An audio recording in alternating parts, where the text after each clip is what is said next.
একদিন সন্ধ্যায় রায়হান নানির কোলে বসে চাদর মুড়িয়ে গল্প শুনছিল। নানি বললেন, এই গ্রামে এক বাঁশবাগানে এক দুষ্টু ভূত থাকে, তবে সে কাউকে ভয় পায় না আর কাউকেও ভয় দেখায় না। রায়হান খুব অবাক হল। পরদিন সকালে রায়হান সাহস করে বাঁশবাগানে গেল।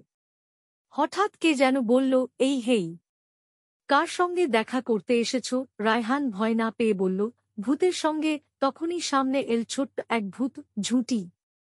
ঝুঁটি বলল, তুই প্রথম যে আমাকে ভয় পেলি না। এরপর দুজন মিলে লুকোচুরি খেলল, খালের ধারে মাছ ধরতে গেল। ঝুঁটি ভীষণ মজার বন্ধু। দিন শেষে ঝুঁটি বলল, আমার বাড়ি বনের ভেতর, সন্ধ্যা হলে আমি ওখানে যাই।